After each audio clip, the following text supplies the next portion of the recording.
Hello everyone. आज के इस वीडियो में हम लोग जो दो ट्रांसफार्मर सब स्टेशन में जो दो ट्रांसफार्मर रहते हैं उस ट्रांसफार्मर के बीच में एक वॉल रहती है, उस वॉल का यूज़ क्यों करते हैं।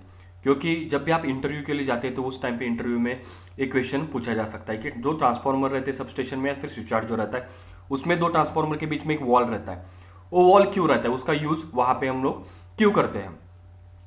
तो ये सब हम लोग इसमें देखने वाले हैं। सो एज पर IS 1646 की अकॉर्डिंग, जो इंडियन स्टैंडर्ड 1646 है उसके अकॉर्डिंगली जो भी हम लोग वहाँ पे वॉल यूज कर रहे हैं उसका रेटिंग क्या होना चाहिए, वो सब हम लोग इसमें देखने वाले हैं। तो इस वीडियो को देखने से पहले चैनल को लाइक करो, सब्सक्राइब करो और शेयर करो।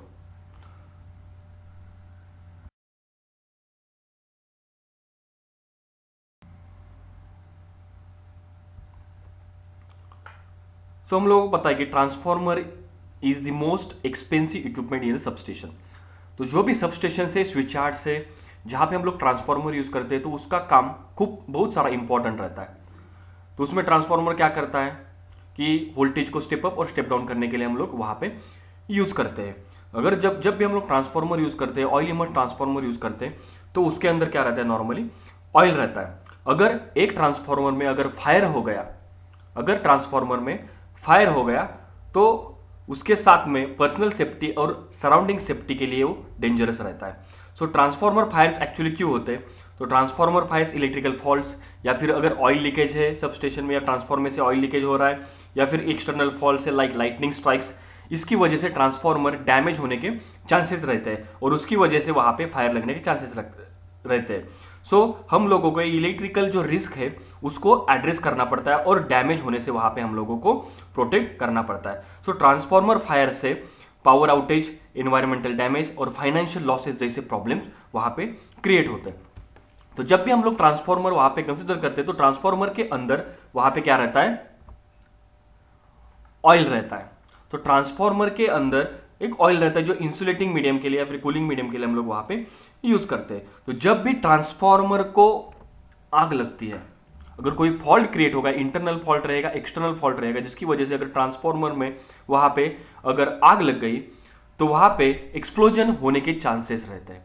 ट्रांसफार्मर में अगर आग लग गई तो वहां पे एक्सप्लोजन होने के चांसेस रहते हैं और ट्रांसफार्मर डैमेज होने के वहां पे चांसेस रहते हैं। आप लोग यहाँ पे देख रहे हैं कि ट्रांसफार्मर में जब भी यहाँ पे देखिए कि ट्रांसफार्मर फॉल्ट की वजह से पूरे सबस्टेशन में यहाँ पे आग लगी है, तो ट्रांसफार्मर की वजह से पूरे सबस्टेशन में आग लगने के चांसेस रहते हैं या फिर जहाँ पे जो पर्सनल काम कर रहे हैं उसको भी डेथ होने के चांसेस रहते हैं। तो आउटडोर ट्रांसफार्मर में हम लोगों को पता है कि आउटडोर ट्रांसफार्मर में वहां पे जो सबस्टेशन है या फिर स्विच यार्ड है उसमें दो ट्रांसफार्मर हम लोग पैरेलली वहां पे इंस्टॉल करते हैं और एक दूसरे से वो पैरेलली वहां पे काम करते हैं। अगर एक ट्रांसफार्मर को वहां पे अगर आग लग गई, फायर हो गया, तो उसकी वजह से जो दूसरा ट्रांसफार्मर है उसके साइड में जो दूसरा ट्रांसफार्मर है उसमें आग लगने के चांसेस है। तो हम लोगों को वहां पे एक तो क्लियरेंस मेंटेन करना पड़ेगा या फिर हम लोगों को वहां पे वॉल लगाना पड़ेगा। तो आप लोग यहां पे देख रहे हैं कि इस पिक्चर में आप लोग देख रहे होंगे कि this are the substation hazards, कि अगर फायर अगर वहां पे लग गया किसी फॉल्ट की वजह से तो पूरे सिस्टम में पूरा सब स्टेशन है उसमें फायर लगने के चांसेस है, जिसकी वजह से पूरे सिस्टम में आउटेज होने के चांसेस है, इक्विपमेंट डैमेज होने के चांसेस है, क्योंकि बहुत सारे इक्विपमेंट जो है एक्सपेंसिव रहते हैं। तो उसकी वजह से हम लोगों को वहां पे प्रोटेक्शन लेना वहां पे जरूरी होता है। सो एज पर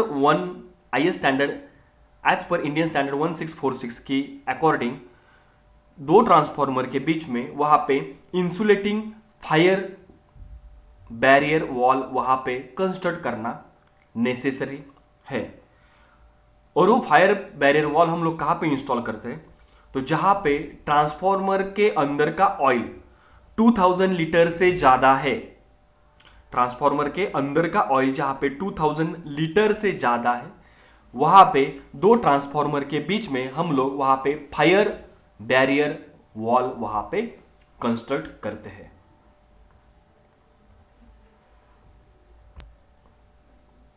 और ये जो फायर बैरियर वॉल है, ये जो फायर बैरियर वॉल है उसका अगर हम लोग रेजिस्टेंस देखेंगे, मतलब उसका फायर से प्रोटेक्ट होने के लिए एटलीस्ट 4 आवर फायर रेजिस्टेंस वहां पे होना चाहिए, मतलब 4 घंटों के लिए उसने फायर को रेजिस्ट करना चाहिए। अगर एक ट्रांसफार्मर में अगर आग लग गई तो वो आग दूसरे ट्रांसफार्मर में स्प्रेड होने के चांसेस रहते हैं, वो तो उसी बीच में, तो उसी टाइम पे वो वॉल क्या करेगी, एटलीस्ट 4 आवर उसका फायर रेजिस्टेंस होना चाहिए। सो सेपरेशन वॉल और fire barrier walls of minimum 4 hours fire resistance shall be provided between the transformer and reactor and nearby buildings in case of clear distance as specified in IS 1646 के अनुसार। Next है, जो भी हम लोग fire resistance wall हम लोग वहां पे कंस्ट्रक्ट कर रहे हैं तो उसका डायमेंशन क्या होना चाहिए। सो सेपरेशन वॉल और fire barrier wall shall extend at least 300 mm above the top of the transformer casing. जो ट्रांसफॉर्मर का टॉप केसिंग है उसके ऊपर एटलीस्ट 300 mm होना चाहिए। And oil conservator tank and at least 600 mm beyond the width of the transformer and cooling radiators. जो transformer का जो विड्थ है या फिर जो कूलिंग के लिए जो हम लोग रेडिएटर्स यूज करते हैं तो उसके वहां पे एटलीस्ट 600 mm बियॉन्ड होना चाहिए। तो ये जो रिक्वायरमेंट्स है वो एज पर IS 1646 के हिसाब से वहां पे जो भी आप लोग फायर बैरियर वॉल वहां पे कंस्ट्रक्ट करते हैं तो उसका रिक्वायरमेंट ये होना चाहिए। तो फर्स्ट रिक्वायरमेंट क्या है, एटलीस्ट 4 आवर फायर रेजिस्टेंस, और दूसरा क्या है, जो ट्रांसफॉर्मर है, ट्रांसफॉर्मर का जो कॉन्जर्वेटर है या फिर जो टॉप है ट्रांसफॉर्मर का केसिंग उसके ऊपर 300 mm, और जो विड्थ है ट्रांसफॉर्मर का या फिर जो रेडिएटर्स है कूलिंग के लिए हम लोग यूज करते हैं उसके साइड में एटलीस्ट 600 mm वहां पे वॉल होना चाहिए। और उसके साथ में अगर फायर लग गई तो वहां पे फायर फाइटिंग सिस्टम भी वहां पे इंस्टॉल होना जरूरी है।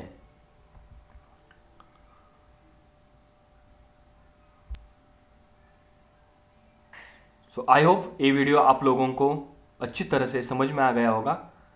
ऐसे ही नए नए इंटरेस्टिंग वीडियोस देखने के लिए इस चैनल को लाइक करो, सब्सक्राइब करो और शेयर करो। Thank you.